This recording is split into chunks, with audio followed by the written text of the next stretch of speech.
Hi guys! Ngayong gabi nga ay papunta ako sa Zumba doon sa barangay hall namin. Ayan, ako lang mag-isa naglalakad kasi nga yung anak ko ayaw akong samahan papuntang Zumba kasi nga wala daw internet doon. Ay.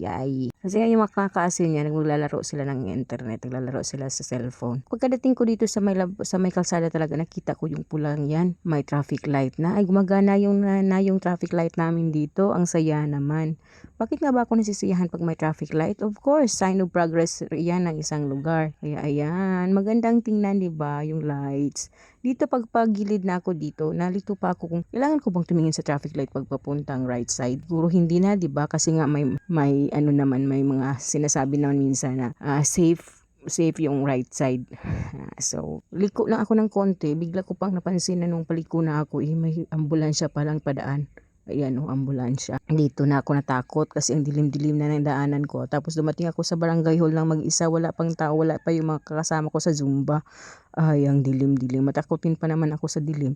Tapos hindi ko pala na-open yung lights ng cellphone ko. Yung camera lights ba. Kaya sobrang dilim ng paligid. Hindi talaga ako pumasok sa barangay hall. Baka may mag-ano doon, may magluluko sa akin. Buti na lang, kunti ng paghihintay ko dumating yung coach namin. Ayan, may dalang sound system.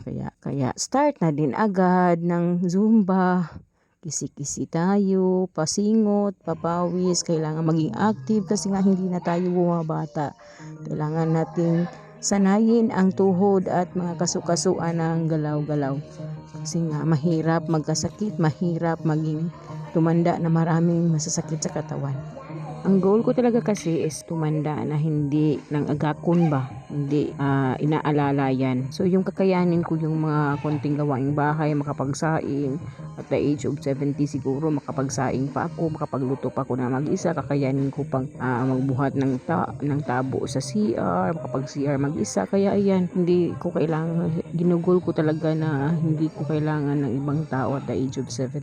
Kasi sa ngayon ko kasi nakikita ko yung mga around 60s, mahihina yung mga tuhod nila, mahihina yung mga katawan nila. Yun kasi yung mahirap pag hindi sanay yung tuhod mo at yung mga kasukasuan mong gumalaw, mahihirapan ka talaga. Kaya minsan, kahit nga ganitong nasa age pa ko na ganito, pag hindi ka nakakagalaw, diba, sumasakit yung mga kasukasuan mo. Kaya ayan, nag-a-active talaga ako, nag-join ako ng mga Zumba, kung kaya mag-join ng marathon, kaya hindi naman kailangan marathoner talaga yung 42 kilometers, diba, may mga 3 kilometers naman, mga 5 kilometers, so okay na yan as long as kaya mong i-hold or exercise yung breathing mo, mag-walking ng 30 minutes every day. So dapat simple steps lang, hindi kailangan talaga na grabe yung kailangan mo magbuhat ng mga ganitong weights, ng mga ganyan.